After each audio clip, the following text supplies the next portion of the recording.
Hi to everyone, मेरा नाम अभिषेक है और आप सभी का हमारे चैनल पे स्वागत है। ये हमारा रेलवे का सीरीज है जो कि आपकी आरआरबी, एलपी, सीबीटी 2 और एनटीपीसी के लिए मोस्ट इम्पोर्टेंट है। इसमें जो मॉडल पेपर तैयार किया गया है वो बेसिकली पीवाईक्यू के बेस पे तैयार किया है। बहुत अच्छे और सिलेक्टेड क्वेश्चन को लाया गया है। ये सीरीज 15 क्वेश्चन का है। हर एक में 15 क्वेश्चन, अच्छे क्वेश्चन को लाया जाता है और उसके साथ साथ कॉन्सेप्ट को दिया जाता है। चलिए हम लोग आगे बढ़ते हैं। आगे बढ़ने से पहले वीडियो की जानकारी के लिए आप हमें टेलीग्राम में फॉलो कर सकते हैं और टेलीग्राम का लिंक डिस्क्रिप्शन में दिया गया है, ठीक है। और साथ ही साथ पीडीएफ को भी टेलीग्राम में भेजा जाता है, ठीक है। चलिए क्वेश्चन की ओर बढ़ते हैं, देखते हैं पहला क्वेश्चन क्या है। पहला क्वेश्चन क्या बोल रहा है, the area of two similar triangle, एक second, the area of two similar triangle are 9 square meter and 36 square meter respectively, ठीक है। If the height of one triangle is 24 meter, then height of other one is क्या? तो similarly है, दो similar triangle है। तो चलिए हम ना सिमिलर ट्रायंगल का पहले पूरा प्रॉपर्टी लिख देते हैं। प्रॉपर्टी इन द सेंस, चलिए देखते हैं क्या क्या होता है सिमिलर ट्रायंगल में। तो मान लीजिए दो ट्रायंगल है। पहला ट्रायंगल हम मान लेते हैं ए बी सी और दूसरा ट्रायंगल हम मान लेते हैं वो पी क्यू आर है, ठीक ना, पी क्यू आर। ये दो ट्रायंगल आपस में सिमिलर है, ठीक ना। जब दो ट्रायंगल सिमिलर होता है ना तो साइड का रेशियो, जैसे यहाँ पे ए बी, अगर इसका ये साइड लिए ए बी तो इसका भी ये साइड लेंगे P Q. A B upon P Q equal to क्या हो जाता है, इसका अगर बी सी लेते हैं, पहला वाला का साइड बेस वाला ले रहे हैं तो दूसरा का भी बेस वाला साइड लेंगे, B C upon Q R equal to, इसका अगर हम साइड ये वाला ले रहे हैं A C upon P R. ये सब साइड क्या होता है, बराबर होता है। इसके अलावा अगर इसमें कोई एल्टीट्यूड है, कोई हाइट परपेंडिकुलर ड्रॉ किया गया है तो उसका हाइट मान लीजिए h1 है और दूसरे वाला का हाइट यहाँ पे ड्रॉ किया गया है मान लीजिए h2 है, तो इन दोनों का हाइट का भी रेशियो क्या होता है, बराबर होता है, यानी h1 अपॉन h2। इसके अलावा अगर पैरीमीटर ऑफ ट्रायंगल एबीसी का कुछ है P1 है और दूसरे ट्रायंगल का पैरीमीटर अगर P2 है तो वो भी बराबर होता है। और इसके अलावा मोस्ट इंपोर्टेंट क्या है ना, अगर एरिया भी दिया रहे ना तो एरिया के भी रेशियो बराबर होता है, लेकिन एरिया के केस में क्या लग जाता है ना, आपका अंडर रूट लग जाता है। तो ये ध्यान देने वाला बात है, बस एरिया के साथ अंडर रूट लग जाता है। अब क्या ना, एग्जाम में आपसे कोई भी क्वेश्चन पूछ सकता है, साइड का रेशियो को लेके एरिया के साथ रिलेट करके पूछ सकता है, या हाइट को लेके एरिया के साथ पूछ सकता है, या पैरीमीटर को लेके एरिया के साथ पूछता है। मोस्टली एरिया के साथ ही पूछा जाता है क्योंकि एरिया के केस में रूट लग जाता है, ठीक है। तो चलिए अब सॉल्व करते हैं। तो इस क्वेश्चन में भी हमारा क्या है ना, एरिया दिया हुआ है। पहला वाला का एरिया 9 दिया हुआ है, दूसरा का एरिया कितना दिया हुआ है 36। हम पहले एरिया के रेशियो लिख देते हैं 9 अपॉन 36। और चूंकि एरिया आएगा तो आप अंडर रूट लगा देना, इक्वल टू आपका पहला वाला height, if the height of one triangle, यानी पहला ट्रायंगल का हाइट 24 दिया हो तो पहला ट्रायंगल का हाइट 24 और दूसरा ट्रायंगल का हाइट आपको निकालना है तो h2 लिख दे। चलिए सॉल्व करते थे। 9 और 36 है, इसको कट कर देंगे, कट भी कर सकते हैं, नहीं भी कट कर सकते। 9 को अंडर रूट से बाहर निकालेंगे तो कितना हो जाएगा 3, 36 को रूट से बाहर निकालेंगे तो 6 हो जाएगा, इक्वल टू 24 बटा h2। ये 3 से 6 कट गया 2 बार में और 2 मल्टीप्लाई हो जाएगा तो h2 का वैल्यू कितना हो गया 24 दूनी 48, आपका 48 मीटर हो गया। दैट इज आपका ऑप्शन नंबर क्या हो जाएगा, ठीक है। चलते हैं नेक्स्ट क्वेश्चन की ओर। अगला क्वेश्चन और भी अच्छा है। क्या बोल रहा है, the volume of right circular cone, एक कोन है जिसका volume radius of the base is same as 1/3 of its altitude. तो बोल रहा ना एक राइट सर्कुलर कोन है, ठीक ना, जिसका कोन ऐसा होता है जिसका बेस का जो रेडियस है, यहाँ पे जो रेडियस है r, वो क्या बोल रहा है ना, हाइट का 1/3 है, हाइट का 1/3 है। यानी अगर आपका हाइट अगर 3 होगा तो रेडियस कितना होगा 1 होगा। जैसे क्या बता, रेडियस ना हाइट का 1/3 है, यानी रेडियस और हाइट का रेशियो अगर आप सिंपली देखिएगा तो 1/3 आ जाएगा। यानी रेडियस, हाइट को हमने 3x मान लिया तो रेडियस को हमने क्या मान लिया 1x, ठीक है। सिंपल है, डायरेक्ट आप समझ सकते हैं तो ठीक है। अब क्या बोला, and the volume of sphere are equal, यानी कोन का वॉल्यूम और स्फीयर का वॉल्यूम क्या है आपका इक्वल है। तो ratio of radius of cone to that radius of sphere पूछा गया है, ठीक ना। कोन और स्फीयर का रेडियस का रेशियो पूछा गया है, ठीक है, सिंपली। तो कोन का वॉल्यूम क्या होता है, तो कोन का वॉल्यूम होता है 1/3 पाई आर स्क्वायर। आर कितना है यहाँ पे 1x, यानी x स्क्वायर लिख सकते हैं, आर को x स्क्वायर ले लेते हैं। और h कितना है आपका 3x है, तो h की जगह 3x लिखते हैं। देखिए कोन का वॉल्यूम का फॉर्मूला होता है 1/3 पाई आर मेरा x था तो x स्क्वायर लिख दिया, पाई आर स्क्वायर, और h होता है तो h मेरा 3x था तो डायरेक्ट लिख दिया, ठीक ना। और स्फीयर का वॉल्यूम क्या होता है? स्फीयर का वॉल्यूम का फॉर्मूला होता है 4/3 पाई आर क्यू होता है, और स्फीयर का रेडियस हमको नहीं मालूम तो हम आर ले लेते हैं, कैपिटल आर, तो यहाँ पे आर क्यू। देखिए जो जो कैंसिल हो रहा है उसको कैंसिल करते हैं, पाई पाई कैंसिल हो गया, ये 3 और ये 3 भी अपोजिट में ये कैंसिल हो गया। यहाँ पे क्या हो जाएगा, रेडियस तो मेरा x है, 1x बोले तो x है, तो यहाँ पे आपका हो गया एक्स क्यू, 3x क्यू, और इधर हो गया आपका 4r क्यू, ठीक ना। तो आपका X Q upon R Q का रेशियो निकाल देते हैं, X Q upon R Q equal to कितना हो जाएगा, 4/3। और जब ये क्यू को हम हटाएंगे ना, क्यू को हटाएंगे तो x/r का जो रेशियो हो जाएगा वो हो जाएगा √4/3, लेकिन ये अंडर रूट में नहीं, क्यू यहाँ पे आएगा तो क्यूब रूट हो जाएगा, क्यू रूट 4/3। तो आपसे पूछा गया था रेशियो ऑफ रेडियस ऑफ कोन और रेडियस ऑफ स्फीयर, तो कोन का रेडियस एक्स ही था, यानी यही आपका आंसर हो जाएगा √4√3, √4√3, रूट में Q√4 Q√3, यानी आपका ऑप्शन नंबर 4 इसमें आंसर मारा हुआ था। चलिए कोई नहीं, समझ में आया, अच्छा सा क्वेश्चन था, तो ध्यान से इन सबको सॉल्व करेंगे। नेक्स्ट क्वेश्चन की ओर बढ़ते हैं। क्या बोल रहा था, inner circumference of circular path around a circular playground is 440। एक सर्कुलर प्लेग्राउंड है तो उसका ना सर्कमफ्रेंस दे दिया है आपका 440 मीटर, ठीक है ना। Find the sum of radius of the outer and inner circumference of the path if the path is 7 metre wide. अगर पाथ 7 मीटर चौड़ा है तो आपसे बोल रहा है कि अंदर वाला रेडियस और बाहर वाला रेडियस का सम बताइए। तो मेरे तो सिंपल सा क्वेश्चन है, उधर सोचना नहीं, एक सर्कुलर प्लेग्राउंड है, ठीक ना, और इसी का सर्कमफ्रेंस आपको दे दिया, कितना दे दिया, 440। जब आपको सर्कमफ्रेंस दे दिया तो सर्कमफ्रेंस क्या होता है, 2πr इक्वल टू 440 लिख सकते हैं, ठीक। तो यहाँ से अगर r का वैल्यू निकालेंगे तो यहाँ पर 440 हो जाएगा और नीचे में 2π आ जाएगा। 2π का वैल्यू क्या होता है, 22/7, ऊपर में 7 चला जाएगा, 22 से ये कट गया, 5 दूनी 44, 10 बार में, तो ये आपका कितना आ गया है, 70। रेडियस आपका 70 आ गया। तो ये सर्कमफ्रेंस जिसका दिया था उसका रेडियस निकाल दिए, ये रेडियस आपका मान लीजिए 7 आ गया। अब क्या बोल रहा है ना कि ग्राउंड के बाहर ना एक प्ले ग्राउंड है, उसके बाद क्या बोला, circumference find the sum of radius of outer and inner circumference of the path. ये तो इनर सर्कल था, इसके बाहर आउटर भी एगो सर्कल है, ठीक ना। और ये जो आउटर सर्कल है ना, तो इसके बीच में जो पाथ है, इसका जो चौड़ाई दिया हुआ वो 7 मीटर। जब इसका चौड़ाई 7 मीटर दिया हुआ है और अंदर वाला का रेडियस 7 है, तो बाहर वाला का रेडियस क्या होगा, ये r में +7 कर देंगे तो बाहर वाला का रेडियस निकल जाएगा। और ये जो अंदर वाला r आया वो 70 +7, यानी बाहर वाला जो रेडियस हो जाएगा वो 77 हो जाएगा।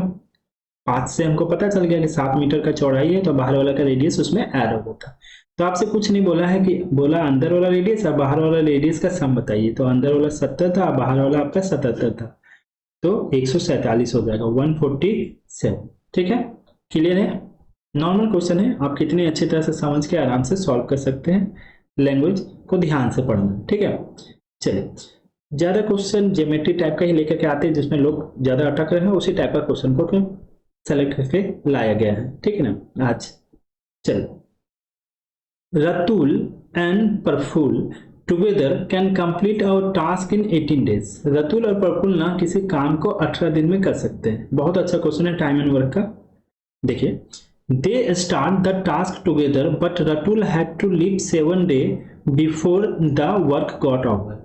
लेकिन क्या ना, दोनों ने काम को साथ में स्टार्ट किया, लेकिन रतुल ने 7 दिन पहले काम को छोड़ दिया काम कंप्लीट होने के, जिसके कारण as a result it took a total of 23 days, जिसके कारण ये कितना दिन का समय लग गया, 23 दिन का समय लग गया टू कंप्लीट द टास्क।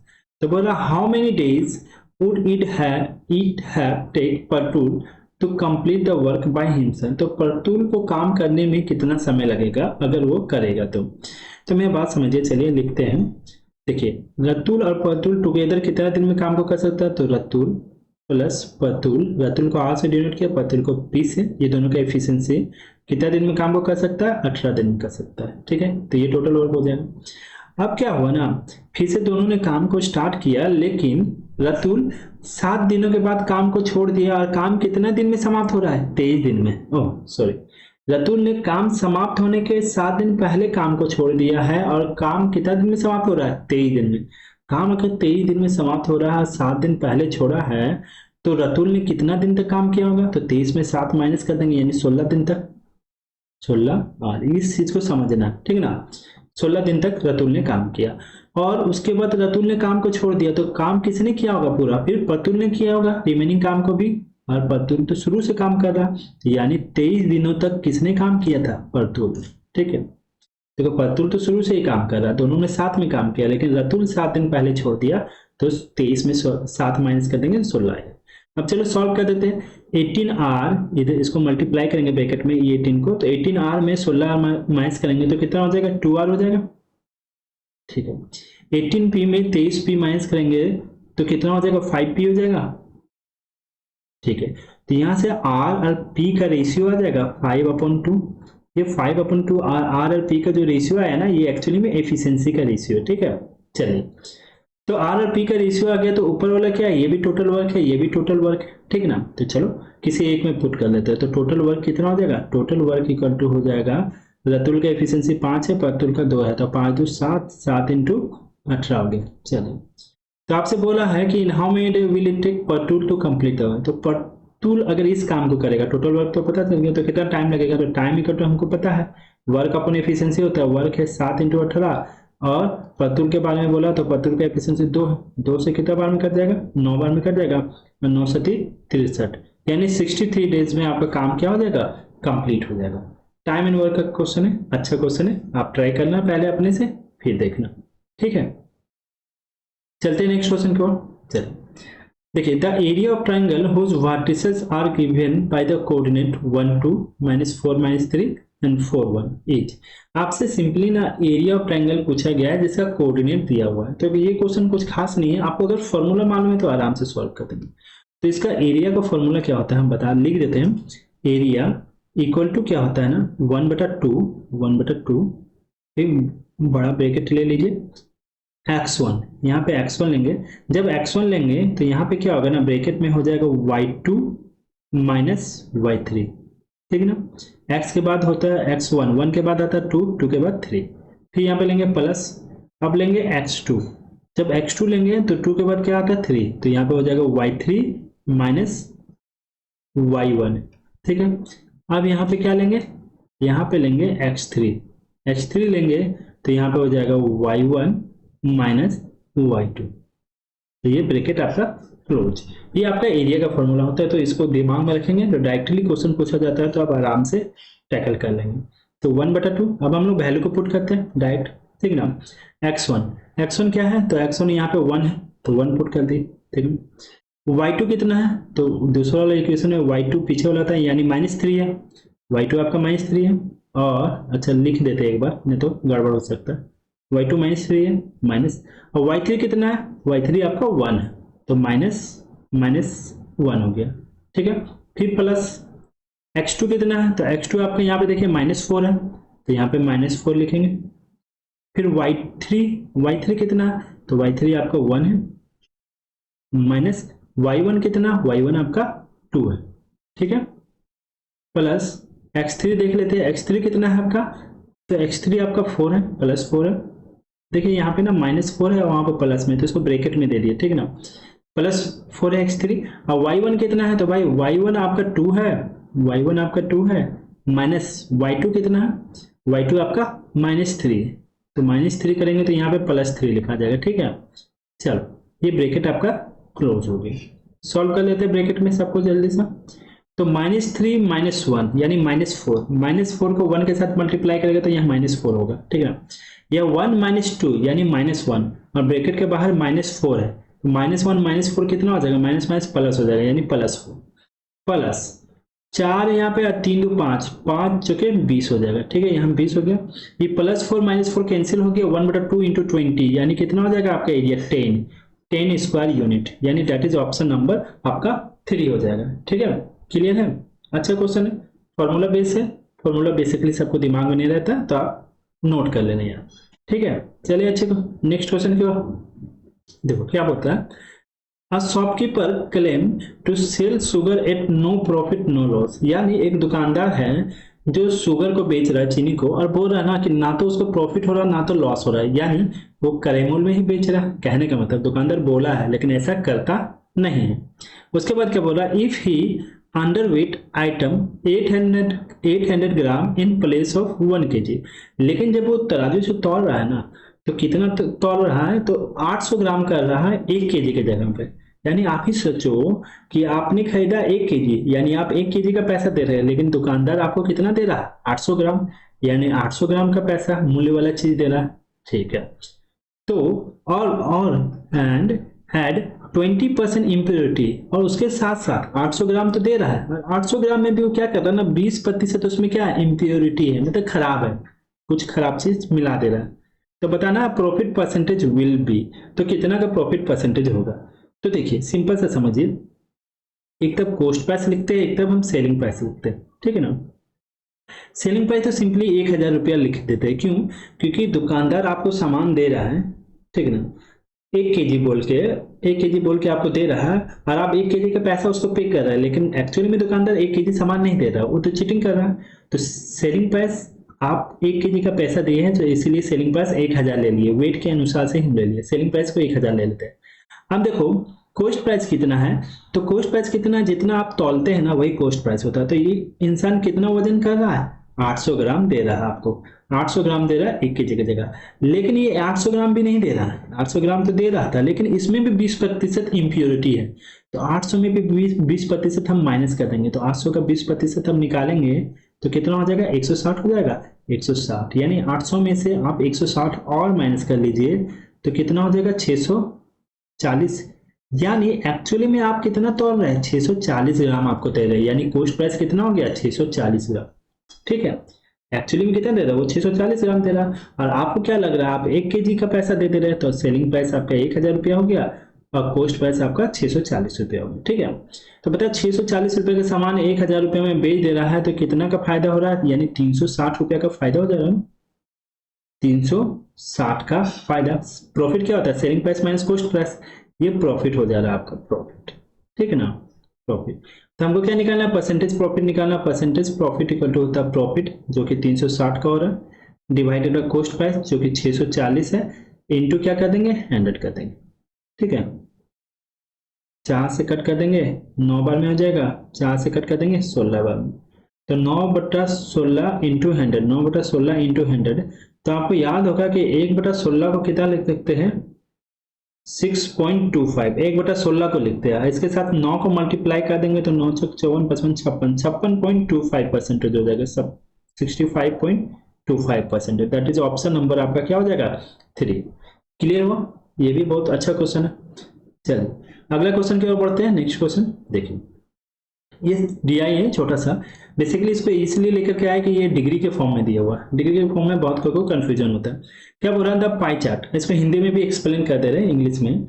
नीचे दिए गए pie chart given here so expenditure incur by a family on various item.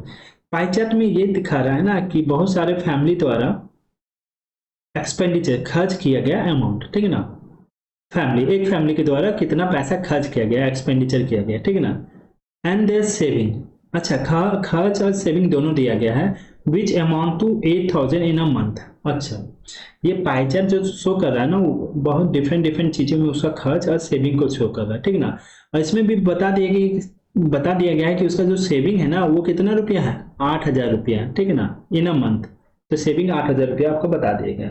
तो आपसे क्वेश्चन में पहला क्या पूछा है, how much more amount is spend on food than on housing.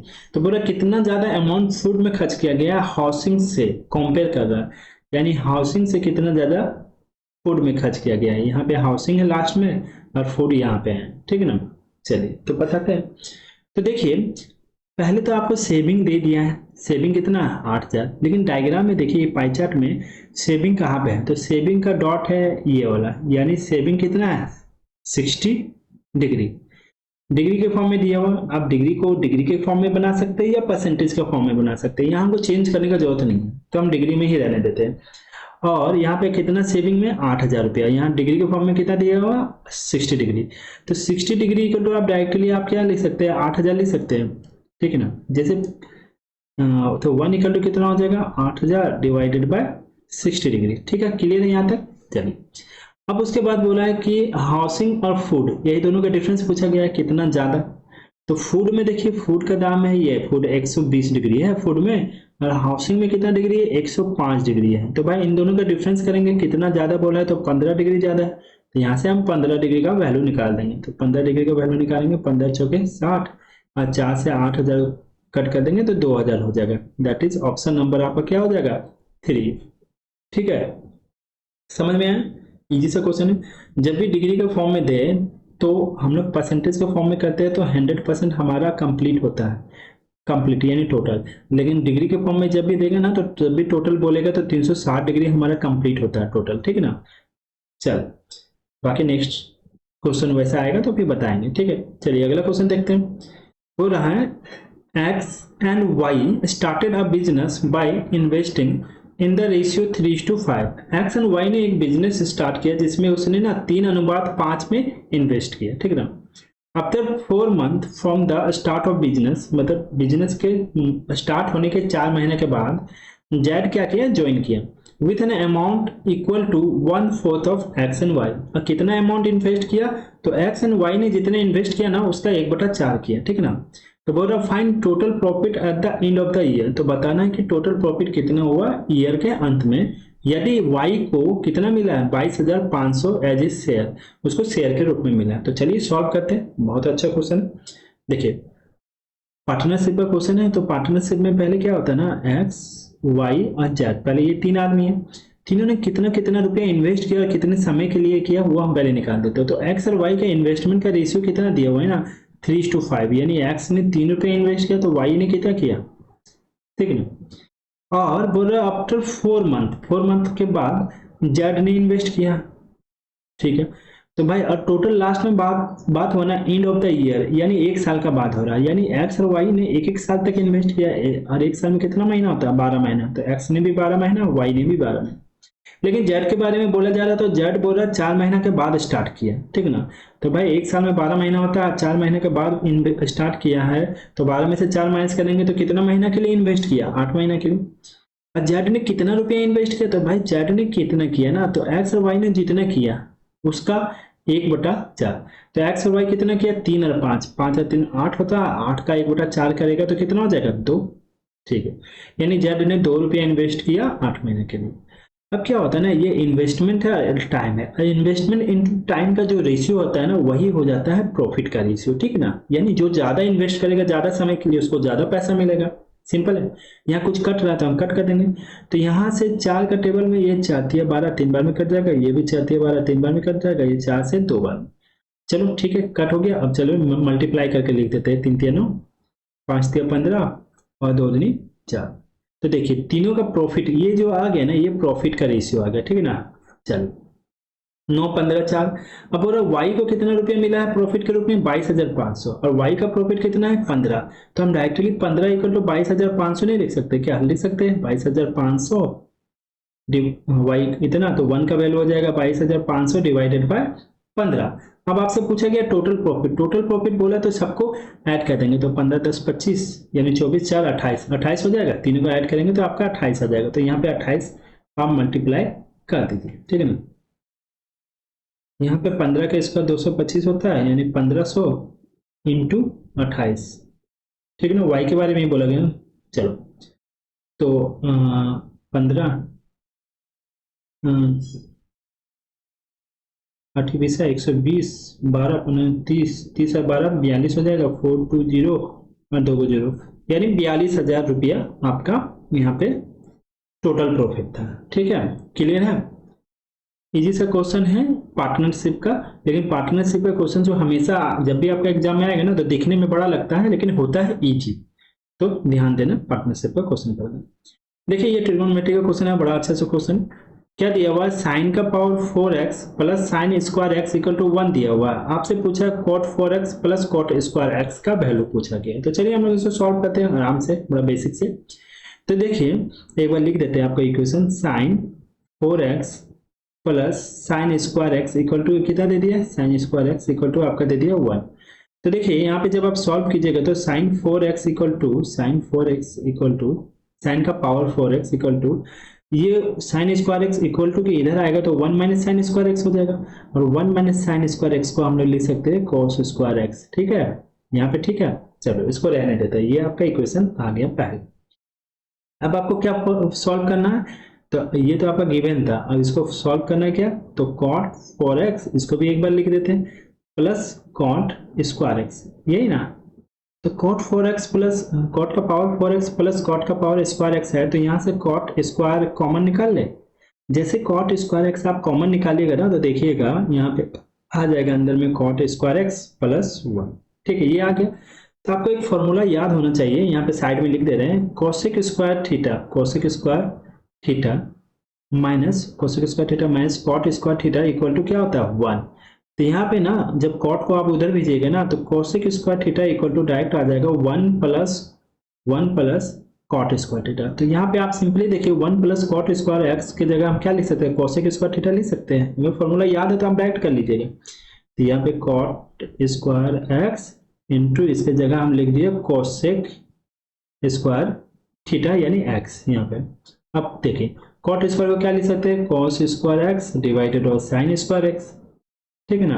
अब कोसेक स्क्वायर को क्या लिख सकते हैं, 1 बटा साइन स्क्वायर एक्स, ठीक है ना। तो अब इसको आप सिंपली लिखिएगा ना, तो ऊपर में आ जाएगा कॉस में कन्वर्ट कर देते हैं कॉस स्क्वायर एक्स, और नीचे में साइन स्क्वायर दो बार है, तो हो जाएगा साइन 4x। और आपने देखा था पहला इक्वेशन में यहाँ पे साइन 4x इक्वल टू क्या लिख सकते हैं, कोस स्क्वायर एक्स। तो ये भी कोस स्क्वायर एक्स, ये भी कोस स्क्वायर एक्स, कट होके कितना आ जाएगा 1, दैट इज आपका ऑप्शन नंबर क्या हो जाएगा 4, ठीक है। समझ में आया, अच्छा सा क्वेश्चन है, इजी है, अगर आप आराम से तरीके से सॉल्व करेंगे तो आराम से सॉल्व होगा, ठीक है। चलिए अगला क्वेश्चन में बढ़ते हैं।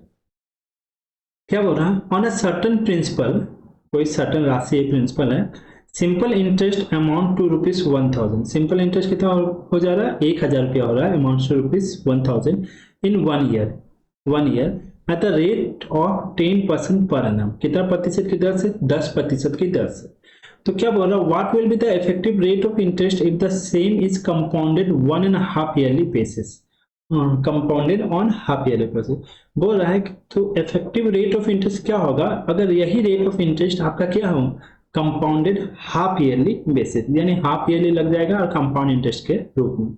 तो मेरी बात समझो, पूरा क्वेश्चन से आपको कुछ लेना देना नहीं है, बस आप रेट ऑफ इंटरेस्ट ध्यान दो। सिंपल इंटरेस्ट में एनुअल रेट ऑफ इंटरेस्ट कितना था, 10%, रेट ऑफ इंटरेस्ट आपका 10%, यानी 10% पर एनम, यानी 1 साल का है। और जब भी हाफ ईयरली हो जाता है ना, हाफ ईयरली जब भी हो जाता है तो रेट ऑफ इंटरेस्ट क्या हो जाएगा, रेट ऑफ इंटरेस्ट 10% की जगह कितना हो जाएगा, हाफ ईयरली में 5% हो जाएगा।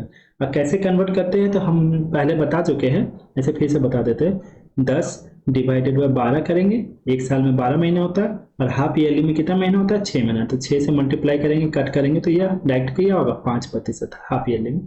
तो ये आपको पता होगा। चलो rate of interest half yearly में 5% होता है, तो हो जाता है। 1 साल में हाफ ईयर कितना बार आता है, 2 बार।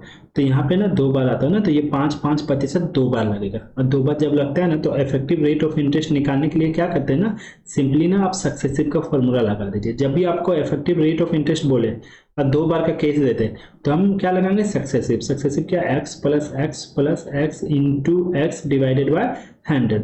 तो आपको देख के ही पता चल गया होगा इसका आंसर क्या हो जाएगा, लेकिन चलो लिखते थे 5 प्लस 5 इंटू 5 डिवाइडेड बाय 100। तो 5 5 10 हो गया, और 0.25 यानी 10.25%। इतना लिखने का भी जरूरत नहीं पड़ेगा, आप देख करके बता दोगे इसका आंसर, ठीक है। इफेक्टिव रेट ऑफ इंटरेस्ट जब भी बोले और 2 बार लग रहा है, यानी हाफ ईयरली है, यानी 2 बार लग रहा है, तो आप सीधे सक्सेसिव लगा दो, ठीक है। क्या बोला, आप farmer purchase a piece of land for ₹18 lakh. एक फार्मर ने ना एक लैंड को खरीदा 18 लाख में, और उसमें 3 लाख रुपया और खर्च कर दिया रजिस्ट्रेशन में, यानी टोटल कितना लग गया, यानी उसका टोटल जो कॉस्ट प्राइस है 18 3 21 लाख, यानी 21 लेके चलते हैं फॉर रजिस्ट्रेशन डिनोटिंग ETC। और उसने कितना में बेच दिया, यानी कॉस्ट प्राइस 21 है, तो सेलिंग प्राइस कितना है, 24.57 लाख में बेच दिया, ठीक है ना, सेलिंग प्राइस भी दे दिया। तो आपसे प्रॉफिट परसेंटेज निकालना है, तो सिंपल है, बहुत इजी सा क्वेश्चन है।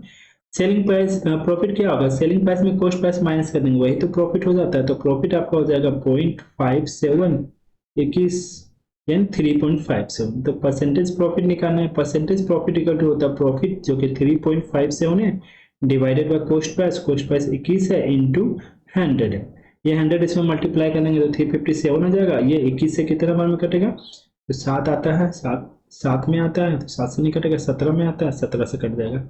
ये टोटल कितना बार में कट जा रहा है आपका 17, यानी आपका आंसर हो गया 17%। ठीक है, that is option number D. Easy question है। 21 लाख 18 लाख ये मैटर नहीं करता। मान लो खरीदा था 21 रुपया में, बेचा 24.57 में, तो प्रॉफिट 3.57 का हो रहा है। चलिए नेक्स्ट क्वेश्चन की ओर।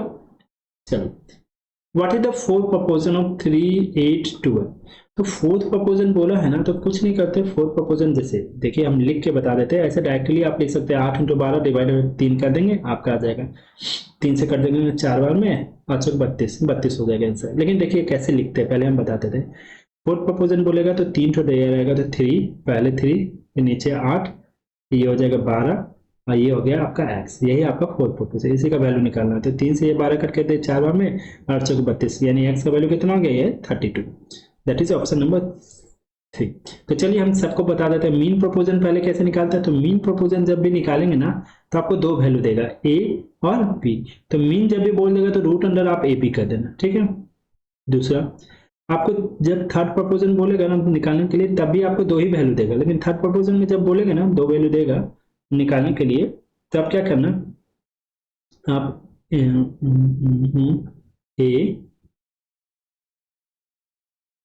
b बटा x, ये थर्ड प्रपोजन। तो थर्ड प्रपोजन निकालने बोलेगा तो इस फॉर्म में लिख सकते हैं। अदरवाइज आप x इक्वल टू डायरेक्ट ऐसे लिख लेना, b² अपॉन a, ये b मल्टीप्लाई होगा b² अपॉन a। तो ये अगर आपको याद है तो ठीक है, नहीं तो a बटा b यहाँ पे भी लिखाएगा और डिवाइडेड बाय x। ये होता है आपका थर्ड प्रपोजन। थर्ड प्रपोजन और फोर्थ प्रपोजन एक ही जगह लिखाता है लास्ट में, लेकिन फोर्थ प्रपोजन में तो आपको बताया ना, फोर्थ प्रपोजन जब निकालने बोला जाए तब 3 वैल्यू देगा, जैसे a b c। तो फोर्थ प्रपोजन निकालने बोला जाए तो a बटा b लिखेंगे, यहाँ पे c बटा x लिखेंगे, ये होता है x फोर्थ प्रपोजन, ठीक ना।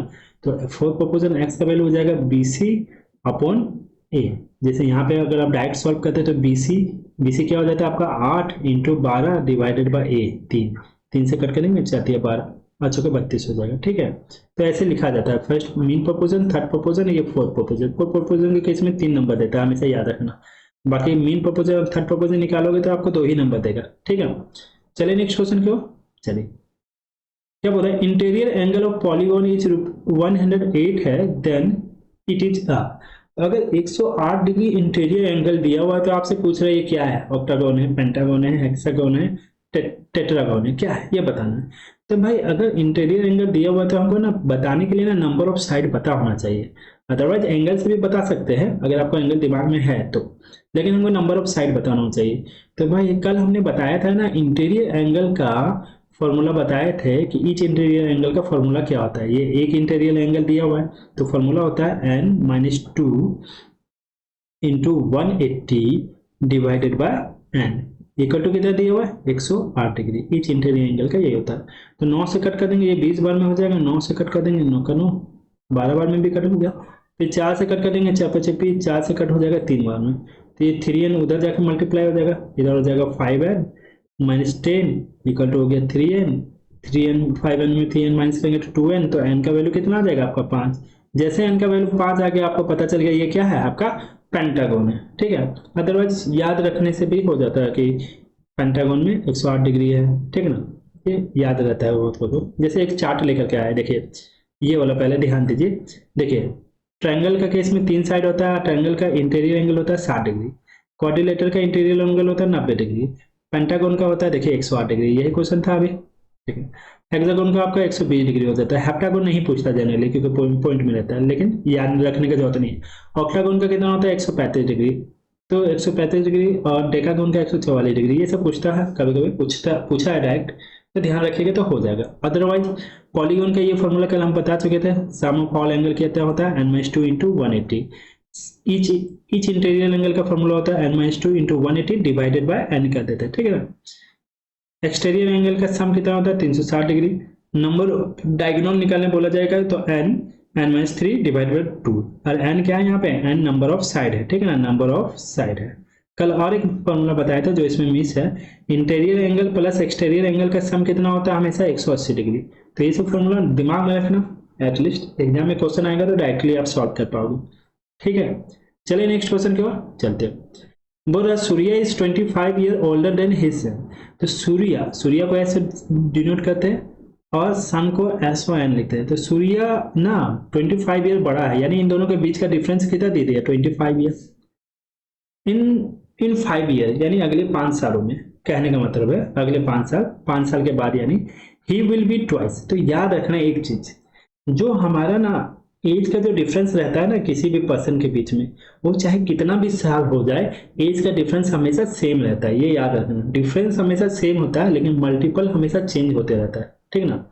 तो डिफरेंस यहाँ कितना दिया हुआ है आपका 25 साल दिया हुआ है डिफरेंस। अब हो रहा है ना इन 5 ईयर, यानी अगले 5 साल के बाद। तो अगले 5 साल के बाद भी जो डिफरेंस होगा ना वो यही रहेगा, ठीक है ना, 25 साल का ही डिफरेंस रहेगा। सन और पुत्र का उम्र का डिफरेंस हमेशा बराबर ही रहता है, ठीक ना, या किसी का भी उम्र का डिफरेंस हमेशा बराबर होता है। He will be twice as old as his son. तो हम ना अगले 5 साल के बाद ले लेते हैं, जैसे क्वेश्चन 5 साल के बाद बोला, तो 5 साल के बाद क्या बोला ना कि जो सूर्या है वो ट्वाइस हो जाएगा as old as his son, अपने सन का। तो सन का नहीं मालूम, तो सूर्या का एज कितना हो जाएगा 2 हो जाएगा, तो सन का एज कितना हो जाएगा 1 हो जाएगा। एक्स के फॉर्म में लेंगे तो 2x हो जाएगा, 1x हो गया, इक्वल टू कितना हो गया 25, यानी x का वैल्यू कितना हो जाएगा, x का वैल्यू 25 आ गया। यानी फादर का एज कितना था 2x, यानी सूर्य का एज हो जाएगा 50 साल और सन का एज कितना था x, तो सन का एज हो गया 25 साल। लेकिन ये कब, ये 5 साल के बाद का हम कंडीशन लगाए थे, चेंज कर दिए थे, 5 साल बाद लेके बनाए थे। तो हम 5 साल पहले सूर्य का एज यानी प्रेजेंट में कितना होगा 45 साल और सन का एज कितना होगा प्रेजेंट में 20 साल। लेकिन हमसे बोला है ना what will be Surya's age after 3 year, Surya का एज 3 सालों के बाद कितना हो जाएगा। तो भाई सूर्य का एज, सूर्य फादर था तो इसमें 3 साल ऐड कर देंगे, तो 45 + 3 कितना हो जाएगा 48 साल हो जाएगा। That is option number D. समझ में आया, इजी क्वेश्चन है, अच्छा कभी कभी दिक्कत कर देता है। चलो नेक्स्ट क्वेश्चन को देखिए, ट्रेपेजियम से रिलेटेड है। अच्छा सा क्वेश्चन है, सिंपल सा, सिंपली आपसे एरिया निकालने बोला गया है। तो ट्रेपेजियम का एरिया का जो फॉर्मूला होता है ना, एरिया इक्वल टू होता है 1/2 into sum of parallel side, sum of parallel side into height होता है, ठीक है ना। तो देखो पैरेलल साइड, ये सम ऑफ पैरेलल साइड यानी इसको और इसको, ये दोनों सॉरी टेढ़ा खिंचा रहा, सम ऑफ पैरेलल साइड, ठीक ना। तो देखिए ऊपर वाला का तो साइड दिया हुआ 15 दिया हुआ, और देखिए यहाँ पे ये आपका 12 दिया हुआ और ये आपका 13 दिया हुआ। और चूंकि ये राइट एंगल है तो 12 13 और ये कितना हो जाएगा, तो भाई ट्रिपलेट अगर आपको याद है तो अच्छा है, तो 12 5 और 13 मिला के ट्रिपलेट होता है, तो ये कितना हो जाएगा 5, यहाँ से यहाँ का वैल्यू 5 है। तो सिमिलरली यहाँ से आ रही को आप लाइन ऐसे ड्रॉ करोगे ना परपेंडिकुलर, तो ये भी कितना हो जाएगा 5, ये 5 हो गया, यहाँ 5 हो गया। अब देखिए ये कितना, ये क्या बन गया, राइट एंगल ट्रायंगल बन गया। ये जब राइट एंगल ट्रायंगल बन गया तो सब बराबर है, तो ये ऊपर में 15 है तो नीचे में भी ये बीच वाला जो दूरी होगा ना ये 15 हो जाएगा। यानी नीचे का टोटल डिस्टेंस पता चल गया 15 5 20 5 25, यानी नीचे वाला भी पता चल गया 25, ऊपर कितना है 15। तो हम एरिया आप निकाल सकते हैं 1/2 सम ऑफ पैरेलल साइड, यानी 25 + 15 लिख देते हैं एक बार, इंटू हाइट, हाइट कितना दिया हुआ, तो हाइट तो भाई आपको पता है यहाँ पे 12 इंटू 12, ठीक है। 2 से 12 कट गया 6 बार में, अब 25 से 15 कितना हो गया 40, 25 35 40 अच्छे 240 हो गया आपका एरिया, ठीक है ना। चलिए अच्छा क्वेश्चन था, इजी सा, मतलब फॉर्मूला बेस है बेसिकली, अच्छा क्या है ये। चलिए अगला क्वेश्चन देखते हैं, एवरेज से है और लास्ट क्वेश्चन देखिए इसको डेविएशन से बनाते हैं हम लोग, डेविएशन से आराम से बनेगा, बहुत छोटा में बनेगा। बट एक क्लास में 30 स्टूडेंट, ठीक है ना, क्लास में 30 छात्र अपीयर एक टेस्ट में हुए, the average score of 12 student, तो इसमें से 12 स्टूडेंट का एवरेज, ये नंबर ऑफ स्टूडेंट है, ठीक है ना, 12 स्टूडेंट का जो एवरेज स्कोर है ना वो कितना है 62 है। तो 12 का जो एवरेज है वो 62 है, यहाँ पे एवरेज लिखे, ठीक ना।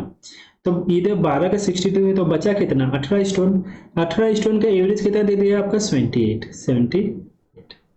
जब भी एवरेज निकालते हैं ना तो नंबर ऑफ स्टूडेंट अगर आपका कट रहा है ना तो कट कर देंगे, तो कट रहा है भाई यहाँ पे ये 2 बार में कट जा रहा है, यहाँ 3 बार में। अब नंबर ऑफ स्टूडेंट आप कितना लेके बनाएंगे 2 और 3। जब भी ऐसे एवरेज निकालते हैं ना कंबाइन एवरेज, तो इन दोनों में जो छोटा रहता है उसी को एवरेज मान लेते हैं, यानी इन दोनों में जो छोटा है वो 62 को एवरेज मान ली। अब इसको छोड़ दो प्लस, ये कितना ज्यादा है 62 से, तो 16 ज्यादा है 16, तो ये 16 आपका ज्यादा है, तो 16 एक आदमी ज्यादा है एवरेज में, तो 3 आदमी है ना यहाँ पे, तो 16 3 48, टोटल कितना ज्यादा 48, divided by total number of person, 3 2 5 कर देंगे। इसको कट कर देंगे तो 5 9 45, 46 से 48 30 हो गया, 6 5 30, 62 प्लस 9.6 तो हो जाएगा 71 पॉइंट आपका 6। दैट इज ऑप्शन नंबर आपका क्या हो जाएगा, डी। चलिए आज यहाँ पे हमारा सेशन कंप्लीट होता है। अगर आपका वीडियो अच्छा लगे तो दोस्तों के साथ शेयर करें और आप मैसेज कर सकते हैं अगर आपको कोई भी प्रॉब्लम हो रहा है या कोई दिक्कत है या किसी टॉपिक से रिलेटेड आप अगर वीडियो चाहते हैं तो आप हमें मैसेज कर सकते हैं। आप टेलीग्राम में ज्वाइन कर सकते हैं, टेलीग्राम में सारे वीडियो का लिंक भेजा जाता है और PDF भी डाला जाता है। चलिए मिलते हैं नेक्स्ट क्लास में, तब तक के लिए बाय बाय, टेक केयर।